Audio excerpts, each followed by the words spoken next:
So in today's lesson, we are going to go a little bit further and we are going to look at programming use of Scratch. We will look at how we can provide different solutions to our day-to-day problems. So in this particular case, we are going to look at two control structures, sequence and selections, right? Okay. So let's first start with looking at what a problem analysis is. Now, we already done a couple of programs, and all these programs, we had a problem to solve. So when you're given a problem, we need to understand what the problem is. So when you say problem analysis, you are going to look at what those inputs to the problem, what should be the output of the problem, and how do you convert input to the output, right? Three things. So identifying three things, this input, output, and processing, we known as problem analysis, right?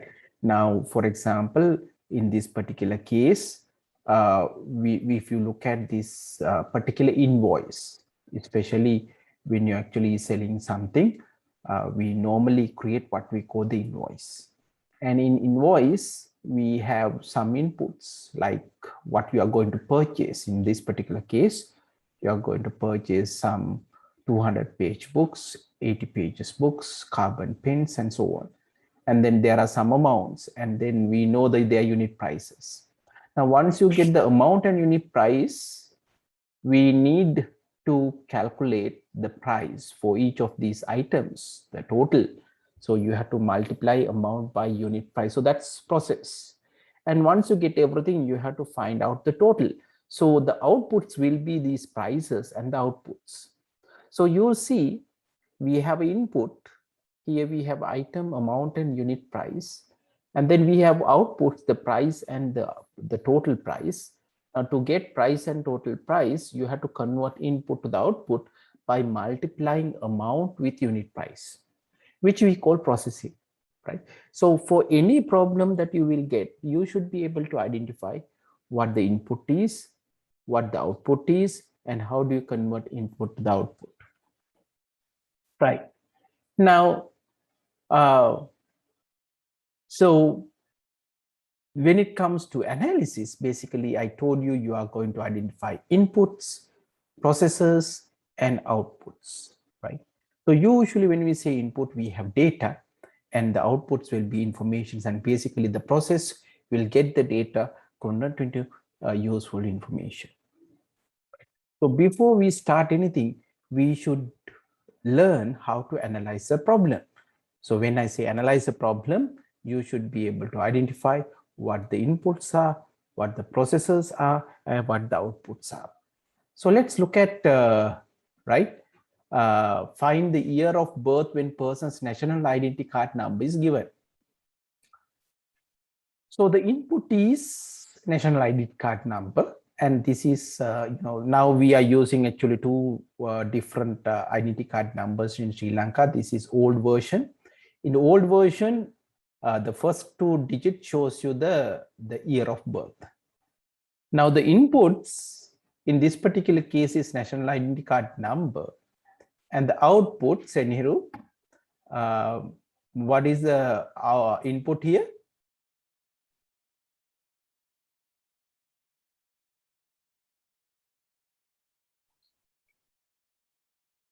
I can't hear you properly. Can you speak louder, please?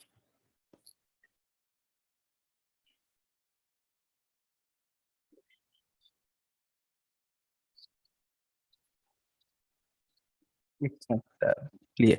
But anyway, so the input is national identity card number, and the output, we know that it's year of birth. Okay, so can you tell me, like, how do you get input, so output from the input?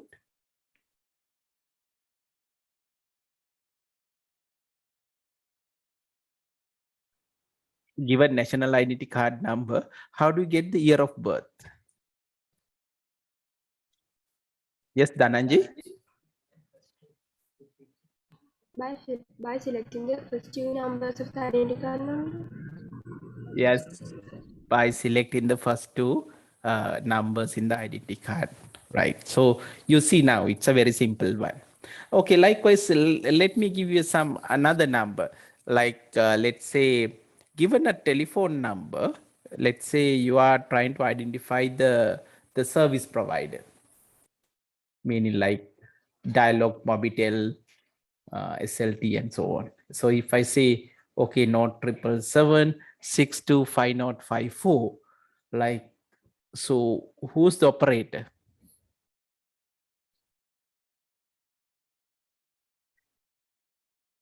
Yes, Dialog. Yes, exactly. So when you know when the number starts with 0777, right, it means it's a Dialog number. So likewise, if you start with 071, we know that it's a Mobitel number. So likewise, you can recognize. Now, I hope now you understand. So finding cost of purchasing 5 pins. So the inputs are the price of a pin and also maybe the number of pins you purchase. So when you multiply these two, you can get the total amount. So you see that you should be able to identify input, process, and output. So let's do the activity 4.1, right? So 4.1, I just want you to send me the answers through the chat.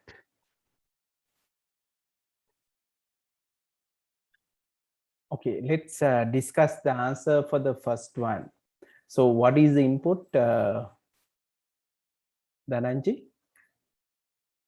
For the first one, A. Age of the person? Yes, age of the person. So we have to get, first of all, what the age is. Seniru, can you tell me the output?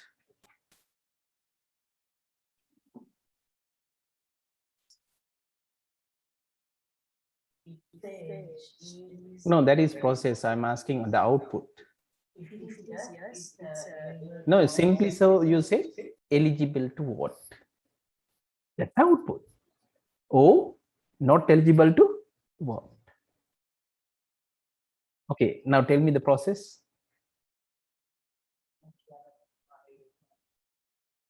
Right?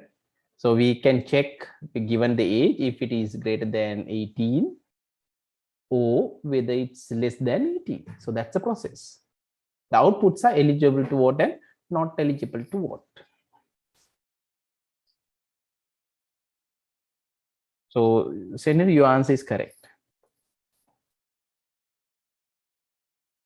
Okay, so let's try the second one then.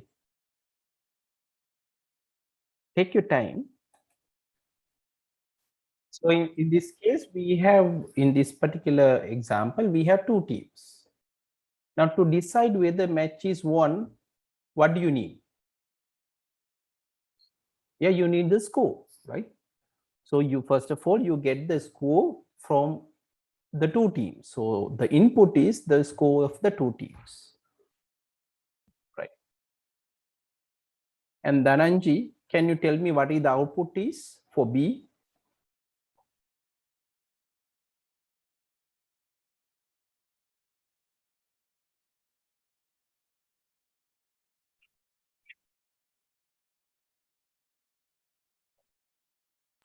One team win or match will be drawn.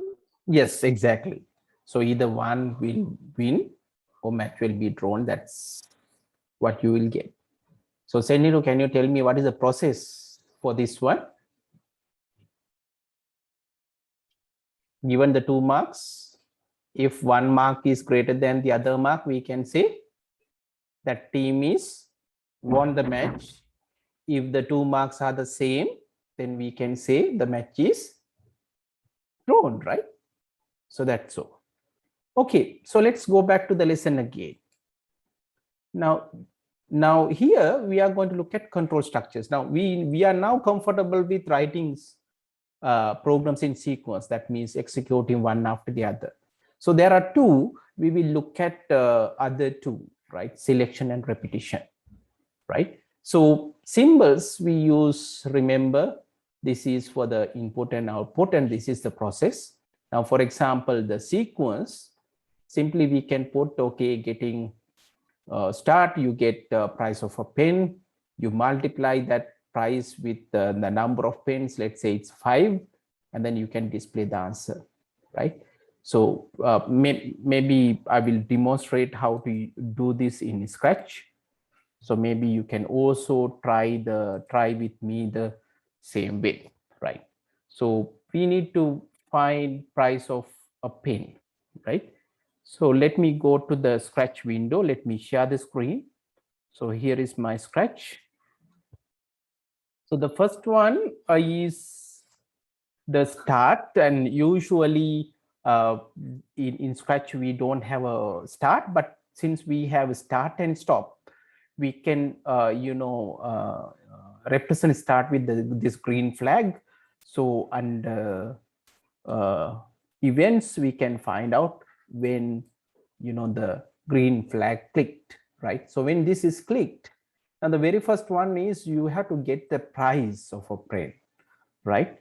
So for that is we call input. Sometimes to get in the input, you can always use this pirate, that means the character here, and you can ask, right? And whatever you ask, whatever user will give you, the answer is stored in this answer, right? We can make use of this. Now let me say, what's your name? And then let's say we are going to take output. So in output, usually we can say the answer, right? Since we will say the answer, right? So I'm going to write like this. So if I run this, so this time it will ask, okay, what is your name? Okay, I will put Pahana. And if I enter, then it says Pahana, right? Okay.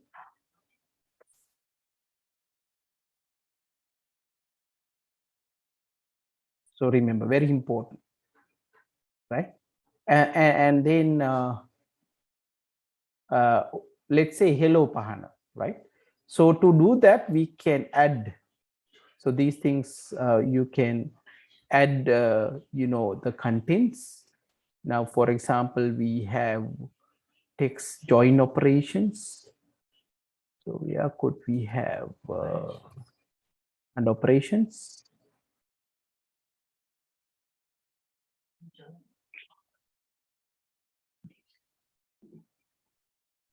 We'll have what?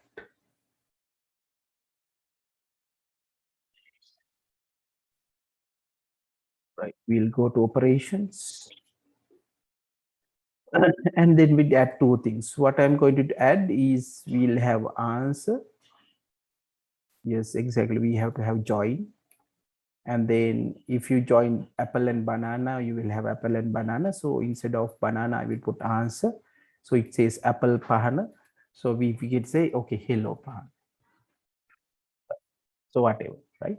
So I can put instead of hello, I can put it like this. Now this time, when I click again, let me put Pahana again, right? It says hello Pahana. So interesting, isn't it? So you can do like this. So let's say now we are performing calculations here, right? So I'm going to create a variable for this. I hope I have done variables last time. So let me go to variables, and I'm going to create a variable to hold number of the price for pen. So I'm going to say price, right, per pen. We use underscore here. The reason is normally when we create variables, there are some set of rules you have to follow. So normally we will not use any spaces. So that's to indicate that one, we will use underscores here, because instead of typing everything together, we can separate out. Now for that, we are using underscore. So I'm going to say price per pen here, and I will create a variable. Now what I'm going to do is I'm going to store this before I'm going to do anything, right? So I'm going to ask, okay, what is the price of a pen? So this time price of a pen, right? That's what I'm going to ask. And once I get the answer, I'm going to display the answer. So that I hope you remember. So I'm going to say, okay, the price of a pen. Now, one thing is you can directly use, answer, but remember you will have only one single answer, right? So better if you're using multiple inputs, you better use a separate variable. So that's the reason.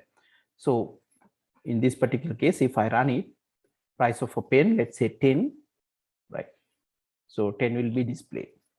But instead of doing this, I'm going to set the variable. Now I have already created a variable. I'm going to set my variable to the answer, right? The idea is now variable we have created is price per pen.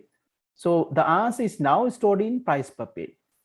And we can just use, right, instead of saying hello or type your answer, you can make use of price per pen from here, right? Now let's see what will happen when I click flag. It's as price per pen. There's no change, right? It will be the same as previous, but this time we have used a variable for that. Now you see now the answer, whatever the user enters as the answer is stored in price per pen. Now let's perform the calculation, right?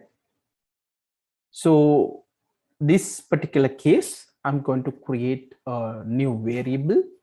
Let me say this variable, I'm going to say total to hold the total, right?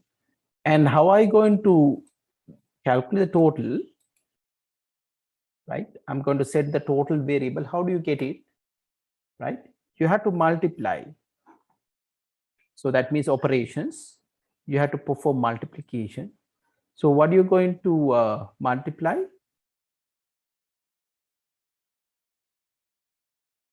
Right?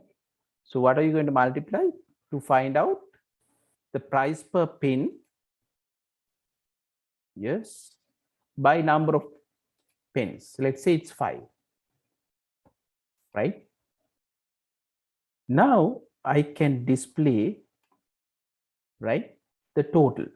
So I can just say, okay, variable, I can put a total, you can display. Now let's see what I'm going to do here. I'm going to get the price per pen that is stored in the variable price per pen, and we calculate the total by multiplying price per pen by 5 pens, and we'll print the total, right? So let me run. So the price per pen, so this time I make it 20. So 20 into 5 we get is 100. To make a useful this one, I'm going to say total, right? I'm going to say total is, and then I'm going to say, right? So this is much more helpful for the users instead of just printing it. Now let's see how this works. So you ask a price per pen. So this time I will say 25, and then it says total is 125, right? More useful now, right? Okay, I want you to do a simple task. I want you to get the number of pens again from this same program and then calculate the total. I want to modify the same, right? So what you are supposed to do is you are going to, get number of pens from the user. And then I need the total.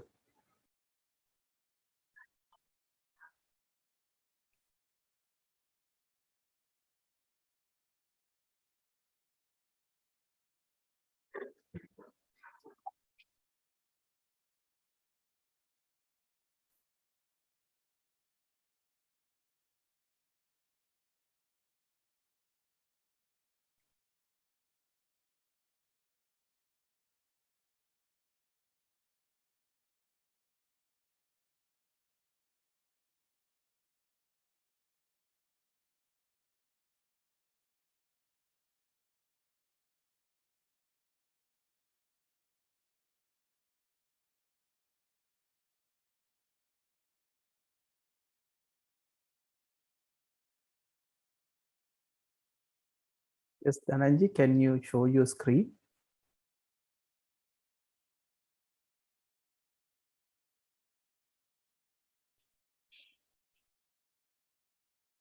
Okay, that's good. So how do you get the price per pin? You have to get both.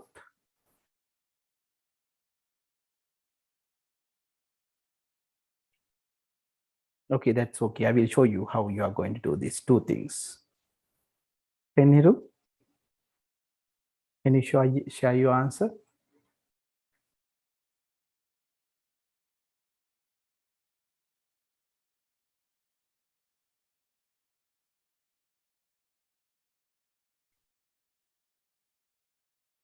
Okay, right. So let me discuss. Dhananji's one, we have to change a bit to get the answer. Okay, Dhananji, now this time you have to get both price of a pin as well as you have to get the number of pins, right? So that means I have to ask again, right? I have to ask, okay, number of pins, right? Now that will actually, again, we have to create another variable to get the number of pins. So I'm going to go back, create another variable, number of, right? So I will create number of pins. So then I'm going to do, what I'm going to do, I'm going to set again my number of pins to answer you received from here. So remember, we have only one answer. So you have to, now what I did, so in these two steps, I actually asked price of a pin. Whatever the answer, I'm going to save it in this variable. Then I'm going to get number of pins. The answer, I'm going to save it the number of pins. Now to calculate the total, what do you have to do there? Price per pin, you have to multiply by what now? Number of pins. So I'm going to put number of pins, right? So if I do this, now you will see, right, in this particular case. So if I run this time, run number of price of a pin, let's say what I did when I click it, I'm first asking the pin, price of pin, and then when I get the answer, I'm going to save the answer in this variable. What is the variable? Price per pin. It's like in mathematics, you say x equal 5, something like that. Then I'm going to get the number of pins, and then I'm going to store the answer in the number of pins. And then to get the total, I will multiply price per pin with number of pins, right? So let's run. So price of a pin, let's say 30 rupees, right? And then let's say the number of pins is 10, right? Then total is 300. So that's the answer we will get. So you see how to handle such a situation.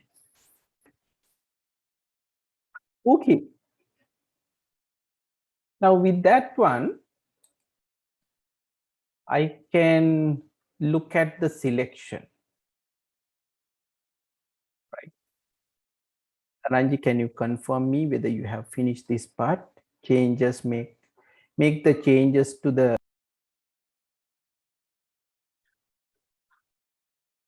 So in this particular case, we are going to implement this one. So I'm going to get the toss of a dice. Then I'm going to get the value. And depend on the value, I'm going to move in the move in the board, right? And then I'm checking whether once you move forward, whether you are reaching the bottom of the ladder. If it is no, then you wait for it.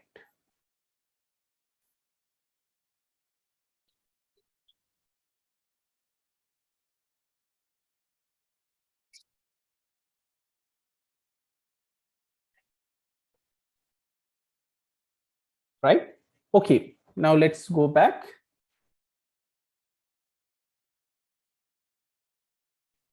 Right? Now we are here. So in this particular case, I actually taught you this pick random one, because tossing a dice means we are trying to find a value between 1 to 6, isn't it? So for that, it should be random, right? different time you should get different. So this pick random will give you, when I say 1 to 6, give a number between 1 to 6.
Right. Now what I'm going to do, I put it here, set the value. I create a variable called value to hold this one. Right. So if that is again the very first thing I did, when I click it, it will say, okay, move steps forward. Now, according to the flow chart given to us, next we have to figure out whether you reach to the bottom of a ladder or whether you reach to the snake head. Right. Now you are going to check. Right. So if that is the case, right. And so this is the if selection. If it is yes, right? Yeah, you are going to say move top of the ladder, right? So let's see. When I run it, it says move 4 steps. What is it? A bottom of a ladder? I'm going to say yes. Okay, then you say okay, move to the top of the ladder.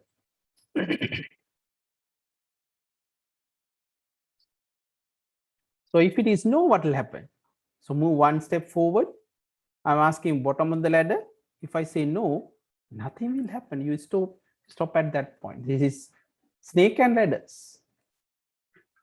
You check if it is the bottom of the ladder. If it is yes, you go top. If you say no, you store in the same place.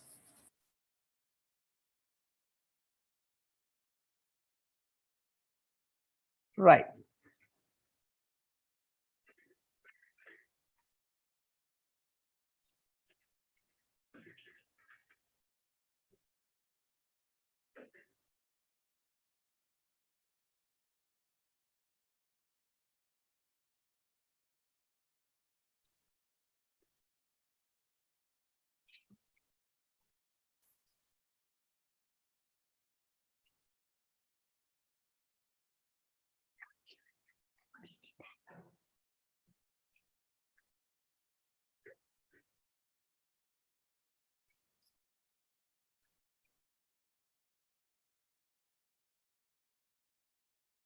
Okay, can you create a game with this one?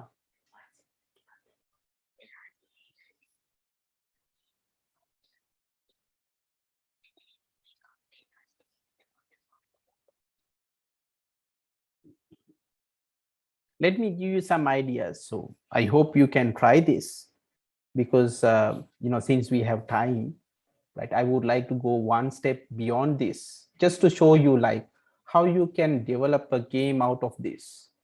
So what I'm going to do, right? I'm going to share my whole screen too. I will take a copy of this board, right? I will type print screen, go to paint.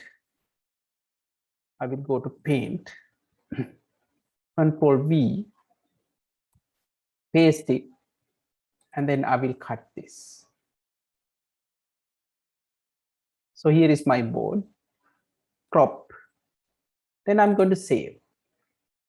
So this is my board. Right.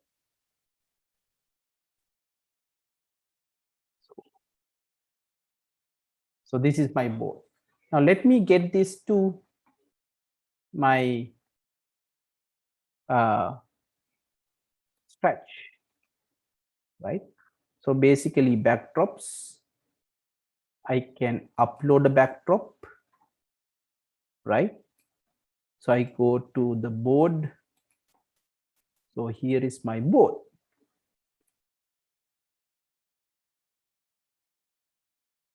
You can increase the size if you want the board, right? Maybe I can increase the board size.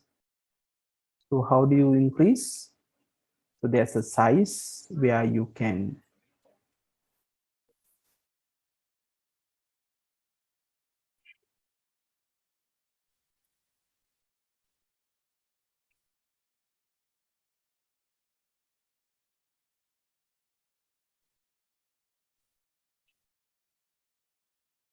right.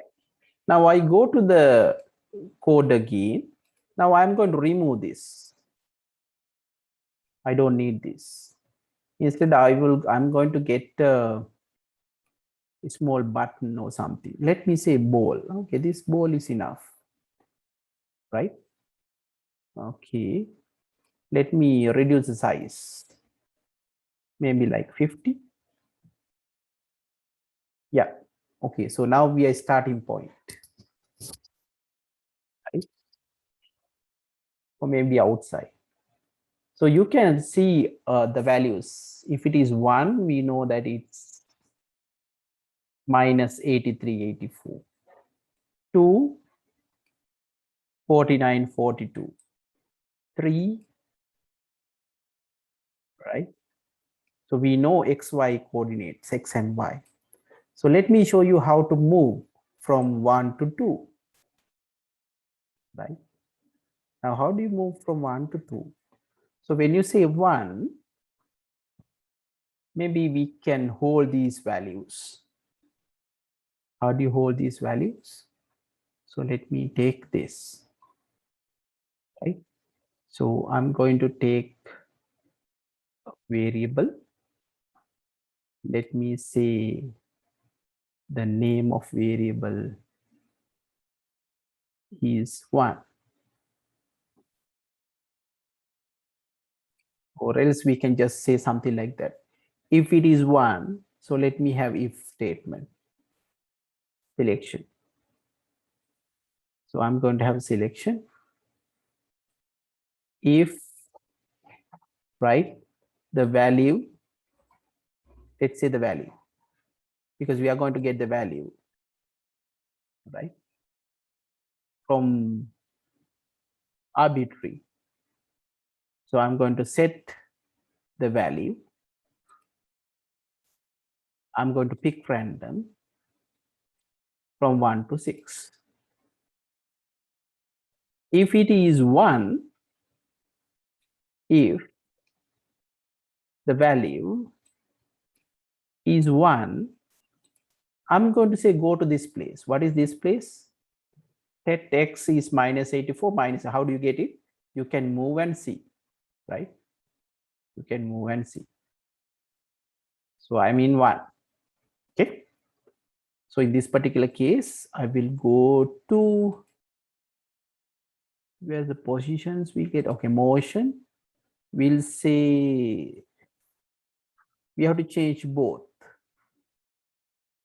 right? So I will say go to this place. It will be there. So you can, so take a duplicate one, right? Now this time take the ball to position 2, right? Now here you will say it has already changed. So instead of this, you put this. Take a duplicate. Now if it is 2, if it is 3, let's take another control. I will take a duplicate value. If the value is 3, remove this one. You have to go to 3, right? Now go back to the motion. So it says xy is already changed. According to that, you get this, right? Now let's change this 1 to 3 to test the program, right? When I click it, so when I go to this, when I click it, it will get a value from 1 to 3. If it is 1 to 3, ball moves to different positions. See what will happen.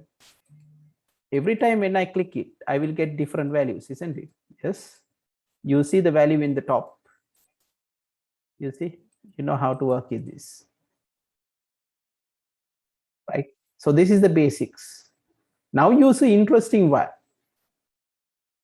If you are in a bottom of a ladder, what should happen then? You have to go to the top, right? So how do you say go to the top? Now, for example, here, if the value is 3, right, you go to this place, and once you go to this place, you have to check. Every time you have to check. What do you have to check?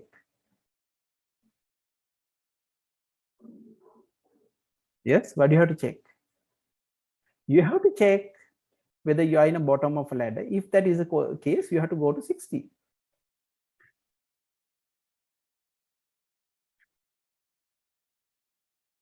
So instead of asking whether the ladder is ladder, you know, if it is 3, you have to go to 16, isn't it? So let's see how to put that. So if the value is 3, yes, we can say, we can have another selection. If the value is 3,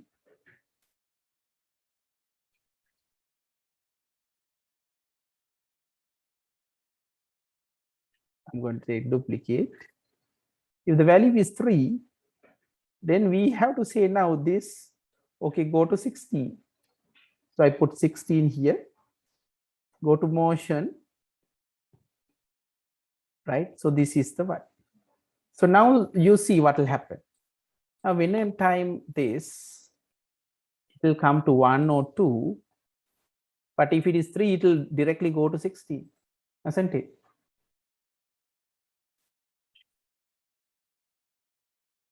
Yes. Now you can play along. You can even create a dice to show the face off, right? Isn't it? Okay, I will give you the basics. Try this, right? There are many things you can do. You can develop a game. I have given you very simple idea to what to do, right? Now I hope you can work on this week. And if you could complete this one, maybe you can go for multiplayer. You can have 1 player, 2 player, 3 players, 4 players, 8 players, right? So try. Huh? Okay. Okay, shall we stop for today then? I think this is enough. You have a lot of things, too many things that you can handle right now. I'm not going to teach a new thing. Use the selections, right? You can look at the examples. You can see videos in the YouTube. There are tutorials inside this Scratch where you can learn. So I actually just show you how to create a board, right? Simply, you don't need the like advanced stuff. Now, very simple things I did. What I did is I just use how to pick random value and then use of selection and go to statement. You can go anywhere in the screen, right? So you have to make a control of this. So this is a 36 board. So that means there are ways that you can simplify this. For the time being, let's have in this way, right? Okay, try and we'll meet next week.